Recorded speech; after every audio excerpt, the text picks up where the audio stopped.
Hello everybody, it's the Historical Gamer once again, and today I'm going to be doing kind of a one-off video. This is just sort of a casual, fun co-op multiplayer versus the AI of Steel Division by Eugen Systems, published by Paradox Games.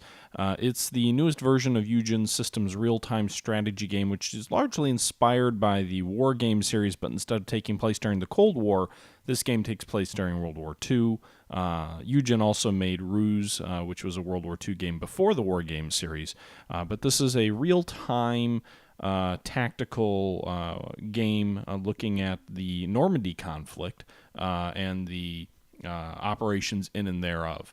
This video is going to be a co-op against an easy level of AI, just sort of shooting the breeze, having a little bit of fun on a, I think it was a Saturday or a Sunday night. This was a game that I played several people from Tortuga Power's Discord channel. So those of you who aren't familiar with Tortuga, he runs a YouTube channel who also covers a lot of strategy games. We're looking at doing a To End All Wars series. We kind of started that, and then Tortuga got a new job and stuff, and things got delayed.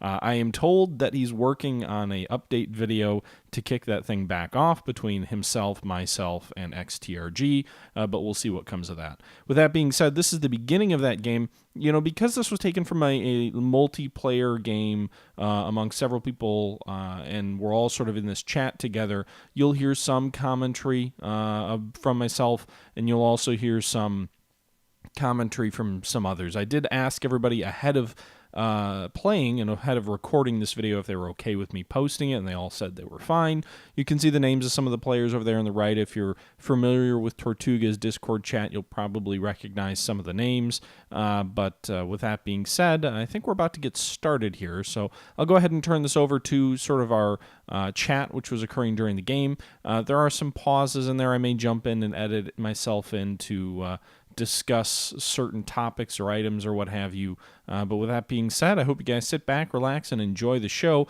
Let me know if you want to see more Steel Division. I've kind of been toying around doing a series against the AI in some of the campaigns. I tried once when the game first came out to do, I think it was the Operation Epsom campaign, and I failed miserably. But I've been currently reading Con Anvil of Victory, and it's really getting me more of in a World War II Normandy type mood. A classic book from the 1960s, and I think that's kind of inspiring me to perhaps get back into Steel Division. But I'm curious if this is something you guys want to see more of. That I also do want to let you know I will be continuing the Close Combat series, but that just I haven't gotten around to it quite yet. But it is still there, and I've got over 2 hours of footage and stuff that I need to record over. Anyway, with that being said, we're getting started here, so I'm going to go ahead and jump out.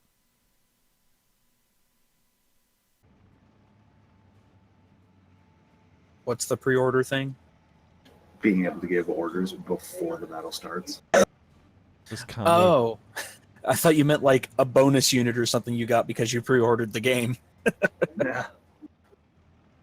Convoy thing sort of reminds me of the first time the Germans try and cross Arnhem Bridge in Market Garden, where they just get in their trucks and like drive straight forward and just get mowed down.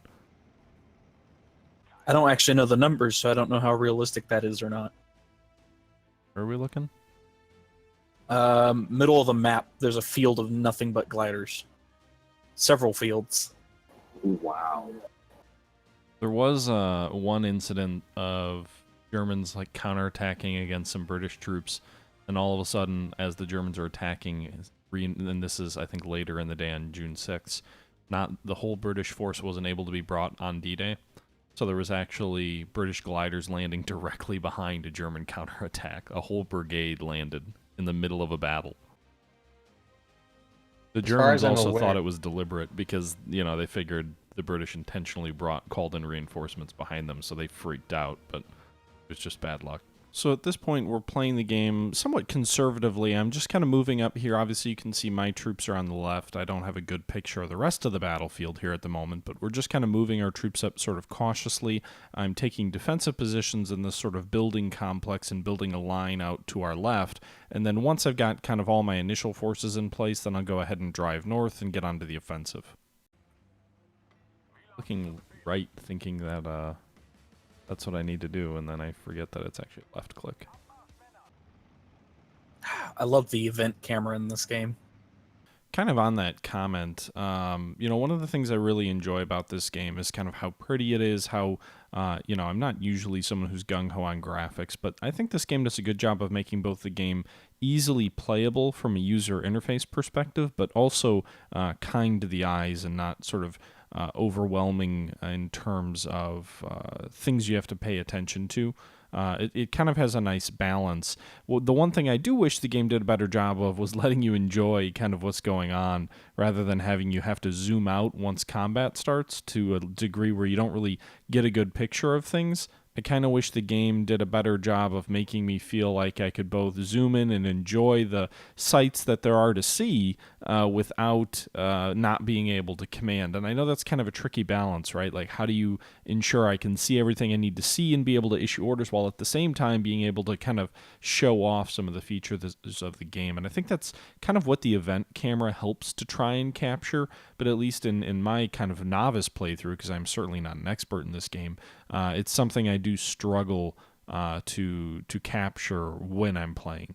And if it wasn't apparent, guys, just to be clear, I am going to kind of jump in and out with sort of my overarching commentary, but also leaving in the gameplay commentary here. So I hope it's not too jarring. I'm interested on your feedback of this, but some of the commentary was obviously recorded while we were playing, and some of the commentary I'm recording as I am right now after the fact. I know that does kind of jumble up the audio for the gameplay and make it a little bit kludgy, but it was something I wanted to give a try. Did you blow up that Jeep, or did he just go out of sight? I killed a Jeep earlier. Oh, no, I see the flames. My Panzer III has fired one round, and I see the flames from a burning Jeep, so it might have been me. Yes, it was. All right, so the game is set in conquest mode, so you get points based on how much territory you're controlling, and right now the Allies are controlling more land than us, the Axis. So what you're saying is get off our asses and move forward. Yep, that's what the High Command orders. So what you'll see here from my own strategy is I tend to try to move tree line to tree line. It's nothing revolutionary, I don't think. But as we start to move forward, you'll see I may not always move in the most intelligent way, and that's because I'm always trying to find what's the natural defensive position I can take up. I really have kind of more of a defensive mindset when I'm playing these. So I always try to move, again, tree line to tree line as best as I can and build sort of a cohesive front all along my place on the line. And sometimes that makes things a little difficult, but it's sort of the way that I play. Do you guys kind of bucket your points early when there's not a lot of need to replace losses, or do you guys tend to call things in as quickly as you can? I personally save up. I like to call in as quickly as I can this early in the game, just to make sure I have that staying power, but it just kind of depends on how hard you're being hit.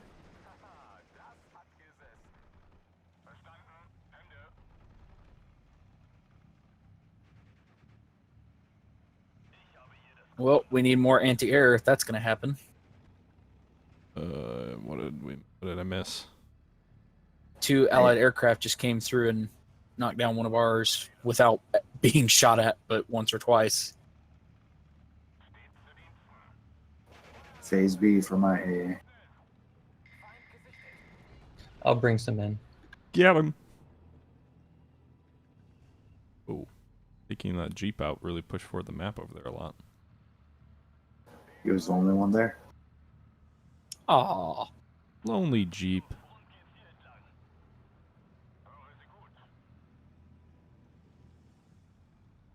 On a kind of a coherent line over here. Uh-oh. Ammo storage hit. Enemy anti-tank gun over here in this little area. To my right.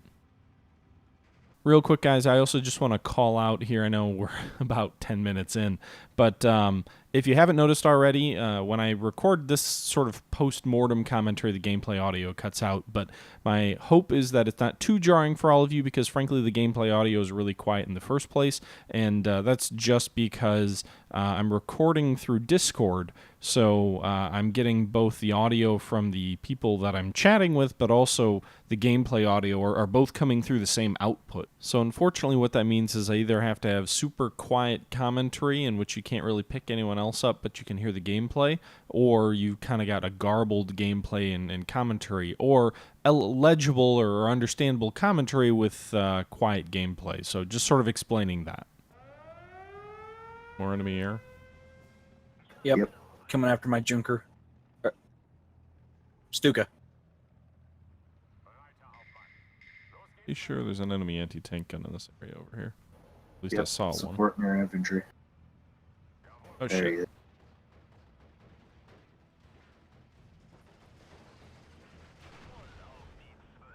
I'll take care of that Jeep that's sneaking up. Oh, except I can't see him. Rod, you go.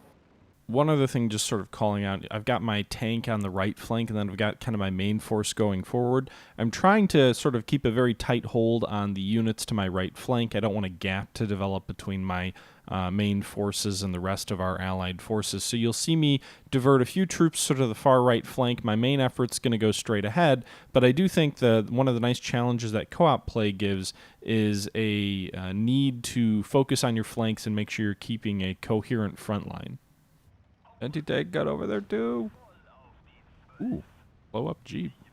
That's actually one of the things I really like about the game is just sort of when you're playing co-op like this, it brings a lot of challenges forward that you normally don't have to deal with, right? Like if you're playing Steel Division by yourself and you're ordering troops around, it's really easy to make sure that you've got a coherent front line and you don't deal with a lot of the challenges of units sort of losing contact with each other, gaps opening up, their flanks being able to be exploited. You don't really see it in this kind of a game, but when you're communicating well, you shouldn't. But I do think that's sort of an interesting piece. Like reading Khan, Anvil of Victory, there's numerous times where British tank columns expose their flank, Germans take advantage, units become sort of lose contact with each other and kind of lost. And, you know, that happens a lot in the battlefield, in modern combat, in older combat. So I guess what I'm really just trying to say is that he's pulling back. Man, those guys can push that thing quickly. Credit to them.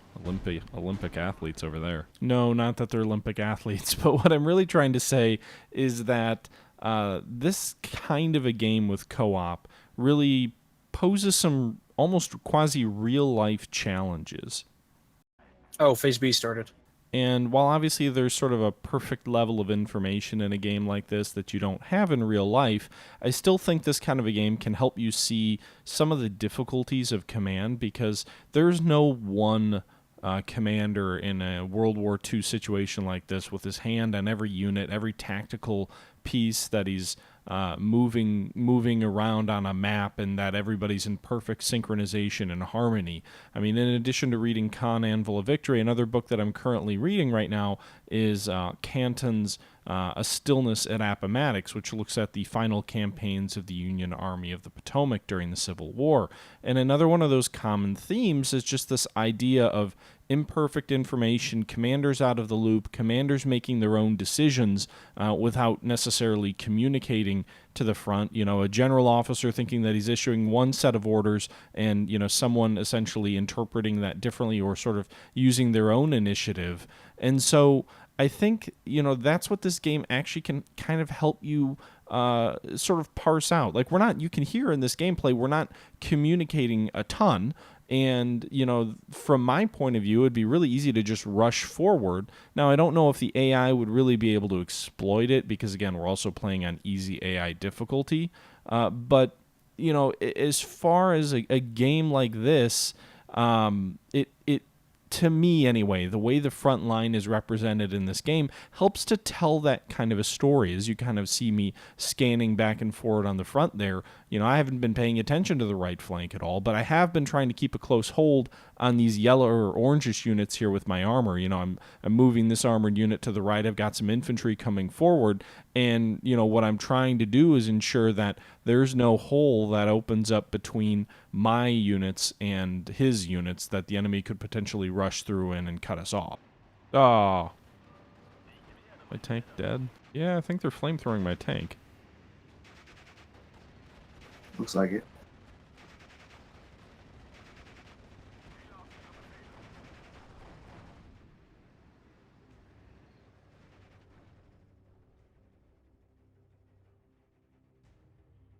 What annoys me the most when fighting the AI is that they always know exactly which tiny little thing to hide behind so that you cannot shoot them. Yes. And they will constantly move to get behind that thing if your units are moving. Oh, they got a heavier tank over there. Engineering Yeah, tank. it's Churchill. Panzer Grenadiers getting to that wood line. Any more infantry? APC up to help.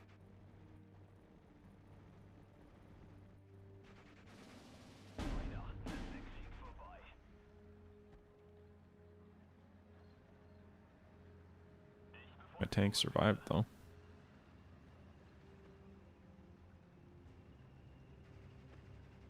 Oh, anyway.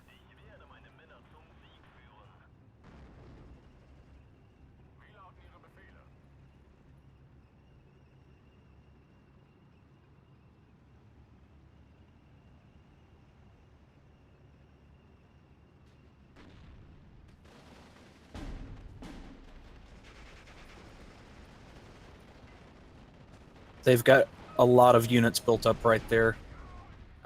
Finish. Okay. I mean, infantry, AT guns, and I think a few mortars. All right, and actually, just as I was talking about just a moment ago about getting my sort of left flank and center too far forward and losing contact with the forces on my right, it seems the other German forces here have sort of, you can see them orange kind of on the lower right corner of the screen, have kind of set up their own defensive line in this wood line in the lower right, and my troops here on the left and in the center got pushed forward too far. I only had really one or two units that were kind of holding on to the right flank, and they got destroyed. The enemy really pushed us back. So I'm bringing in a large number of reinforcements now. I really didn't touch my reserves all that much after the initial deployment, and now I'm spending a lot of those points to bring in a ton of units here. You can see a bunch of infantry, half-track carriers coming in, and I'm going to kind of solidify that flank and then kind of push those troops forward up to this wood line here you see me clicking on to try and stabilize my front, because if I don't, there is a bit of a gap there. The enemy could try and expose and kind of get in between the two parts of my troops. It looks like the enemy has some heavy machine guns that are kind of shooting at my APCs, and I'm getting some of them a little bit too far forward here. But you can see I'm sort of reestablishing my flank, and things are evening out a bit. We're getting pushed back a little bit in the front. We're starting to take some relatively heavy casualties. We got by, I think, relatively easy for the first 15 minutes or so of the fight, but now we're really starting to hurt a bit, and you can see we're needing to replace some of the casualties that we've taken here for the first time, really all battle. As I try and figure out what the right way is to go about getting some air support, maybe to shoot at this enemy tank. I don't think I've got any of my Panzer IIIs left on the map.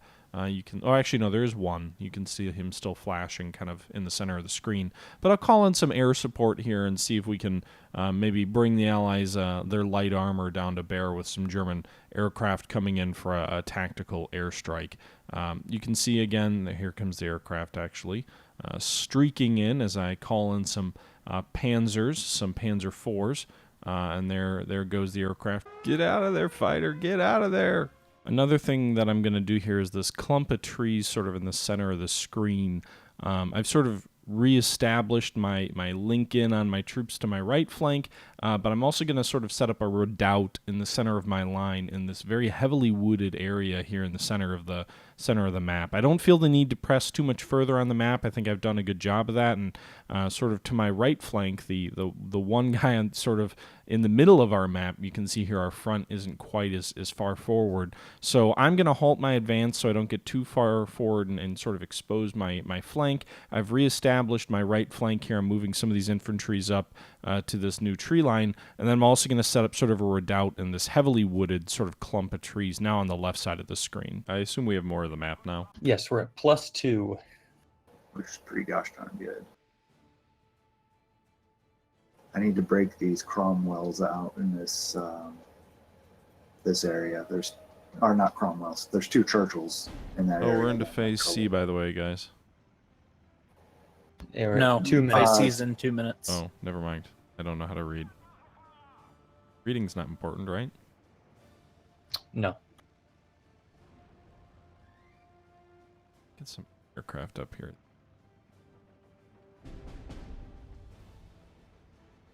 Apparently I can't call any dogfighters anymore.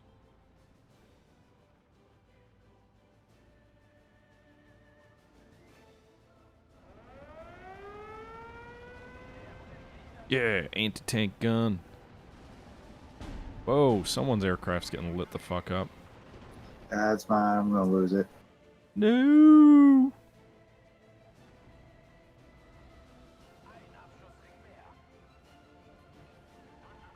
Oh, that was an unpleasant surprise for him. For the pilot? Why can't my tanks go through this tree line? Is that like an impassable thing? Yes.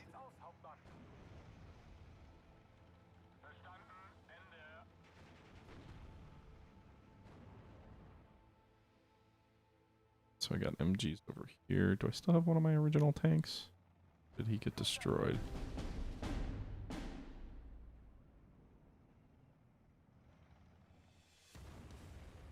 Got like a million troops in this little knot of trees.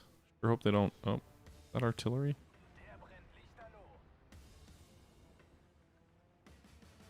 Spread you guys out a little.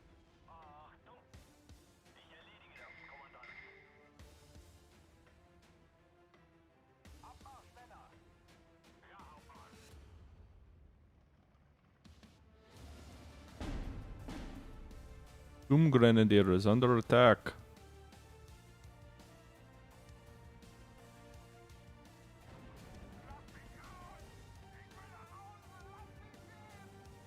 Ah, armor's finally arrived.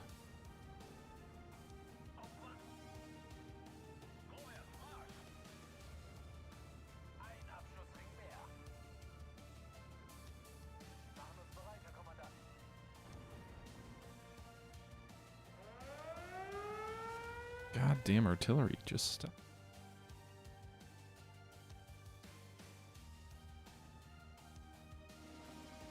Can you keep your artillery way in the back, or do they need to be kind of close in this? Depending on what you have, mortars are going to have to be kind of close. Everything's kind of mid-range. The Vesp?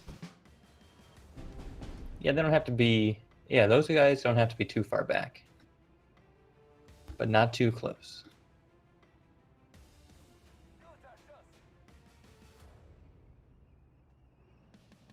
Right. Now it's C. Speaking of artillery, one of the things that, first off, I found amusing about Con Anvil of Victory is apparently some German soldiers during the actual Normandy campaign were convinced that the British had automatic 25-pounder field guns, like belt-fed artillery, which they thought it was some new wonder weapon, that the barrages were so strong that this was the only explanation for the Allies having quite as much artillery. And actually, Kahn kind of talks about sort of some German troops who had fought on the Eastern Front and their perception of the Allied artillery versus the Russians. I think the Russians, in terms of quantity, they had a vast quantity of artillery, but in terms of sort of efficiency, the Allied artillery was actually more efficient and useful. I think a lot more of the Russians and sort of combat mission beyond Barbarossa to Berlin actually kind of models this, that the Russian artillery, their prepared artillery strikes. The artillery strikes that they would plan before launching an offensive tended to be very effective and accurate, but they were less nimble in sort of shifting and adjusting as a battle unfolded. So it was less of a, as the battle got underway, it was less of a nuisance in terms of how accurate it was. It was often overshooting and things like that. Whereas the Allied artillery was far more nimble. They had incredibly effective sort of spotters and at bringing vast quantities of ordnance down on the enemy quickly. What Con Anvil of Victory also talks about that's pretty interesting, though, is at least early on in Normandy, it seems to me like the Allied artillery observers were too concentrated in just a few places.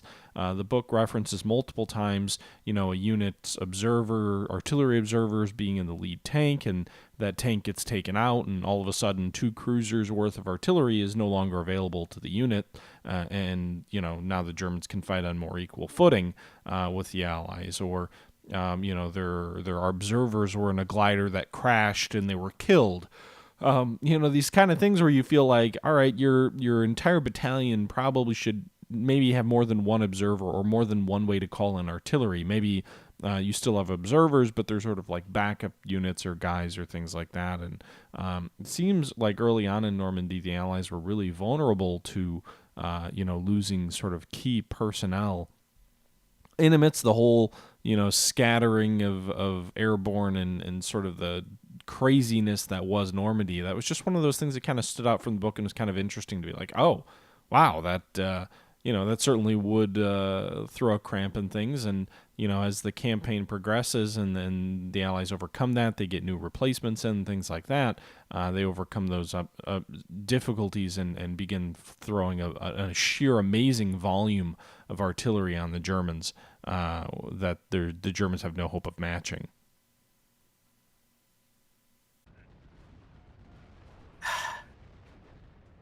They still haven't fixed it. That's ridiculous. What haven't they fixed? The P-51?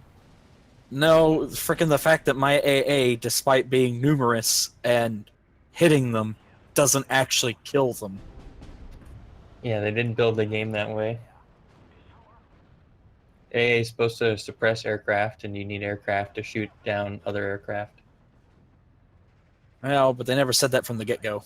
All right, guys, at this point, I think I'm going to kind of stop dropping in with my own little tidbits and sort of post-recording commentary and just sort of turn it over to myself and the Discord chat and the other individuals that we're playing with here to kind of commentate as we move through the remaining a little bit less than 10 minutes or so of this gameplay. So I'm not going to drop in anymore. We're just going to kind of leave it pure, unadulterated audio from the gameplay, and I hope you guys enjoy, and I'll catch you guys at the end. So get ready for the Historical Gamer Uncut.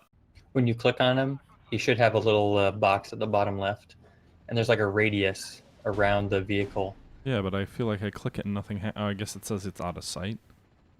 How's it going?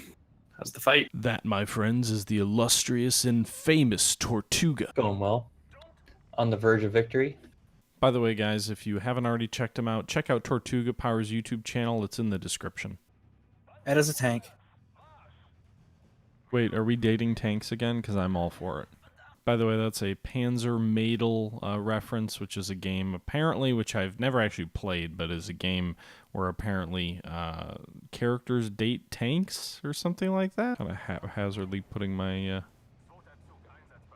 troops forward. Why are you retreating, tanks?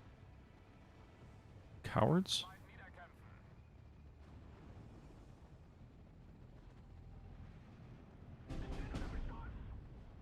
We own 70% of the map.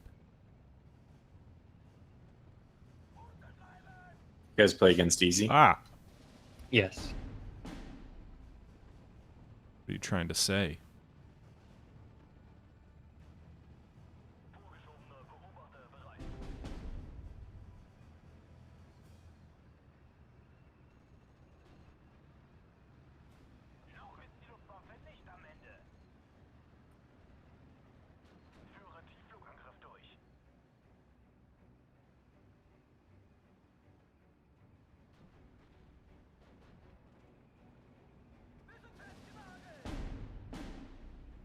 Monty barrage coming in.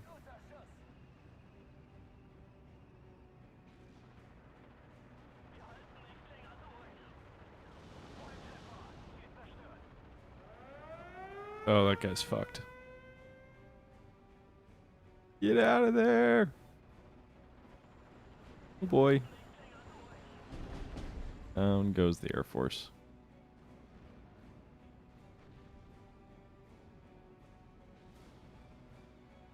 Comes the artillery.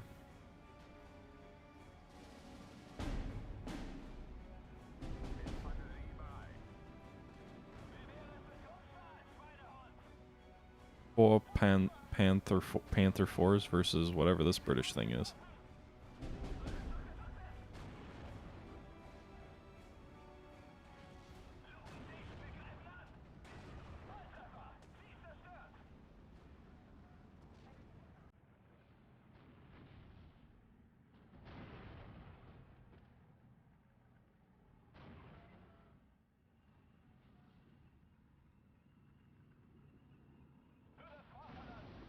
Oh shit, anti-tank gun over here. Get it!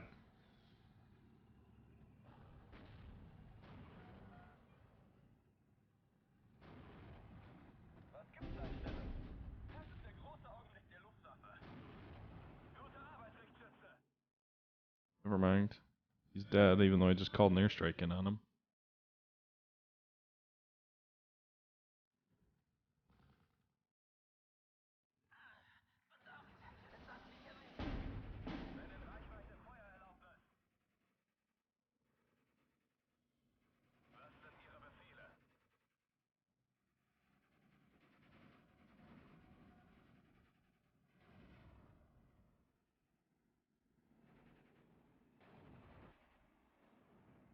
I've lost all coherent strategy and I'm just clicking random units and moving them around.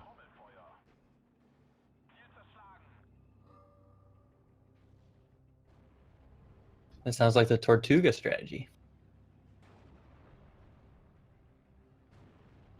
I ordered you guys to fire. Why aren't you shooting? Grumble, grumble. Ah, there they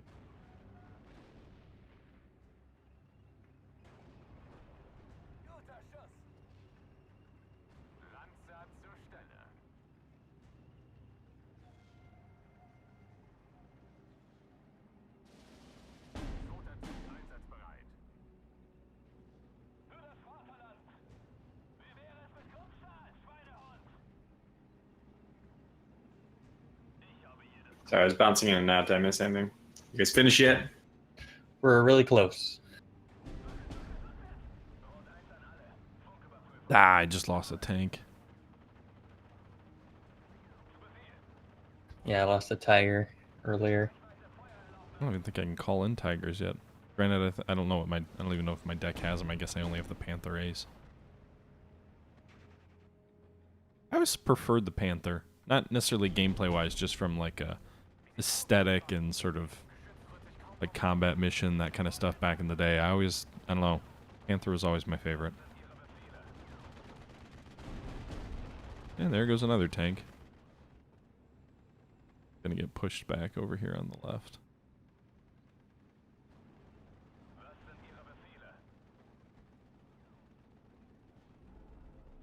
Wasn't the Tiger actually obsolete and being phased out by the time Normandy rolled around? I think that's right.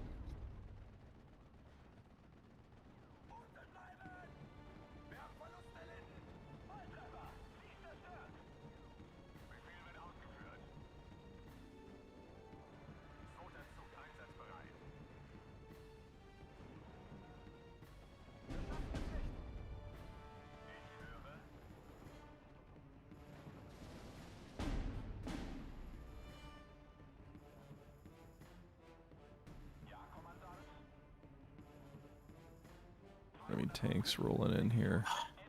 Seriously? Seriously? Oh, just how when you fight an AI in a game like this, they're super precision-y at knowing where your units are.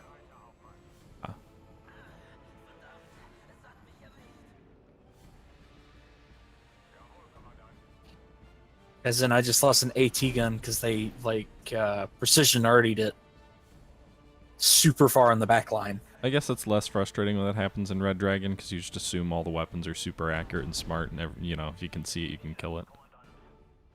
Yeah. Well, they probably have some recon somewhere. Most likely. They're pushing up with a ridiculous amount of infantry. Doesn't matter. Oh, All right, before- Tortuga, we're done. Ooh, I leveled up. Victory. I don't think the Medal of Honor is awarded to Germans.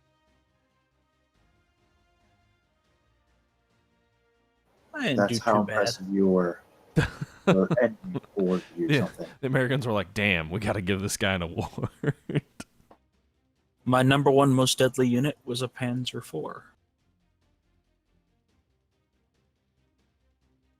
We all had the same number of points? Is that like a team score? Yeah, technically.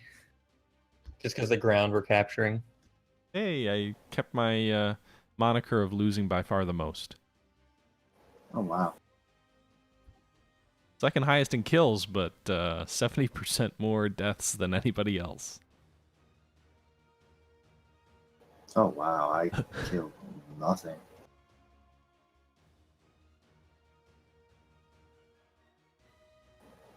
Leakius with a negative ROI on his combat. I don't want to talk about it. Stupid Churchills. Then So, I was fighting in All that right, town. everybody, that's going I to need to do it switch here it for every my co-op play of Steel Division with several folks from the Tortuga Power Discord chat. I hope you enjoyed this video. It's a little bit different. I don't think I've really done much in the way of co-op videos with sort of other people, not strictly YouTubers per se. Tortuga obviously is, but the rest of them are just kind of some of his viewers. But with that being said, I hope you guys enjoyed. Let me know your thoughts as always. I hope it wasn't too jarring with me sort of jumping back and forth between commentary that I've added after the fact and in-game commentary. The main reason I did that, there were some longer periods in the recording of just silence, so I had to turn the gameplay volume down, unfortunately, due to sort of the fact that I was recording through Discord, which is also the same audio output that the gameplay audio comes through. But nonetheless, hope you guys enjoyed, and until next time, this is the Historical Gamer saying thank you for watching, and I'm out.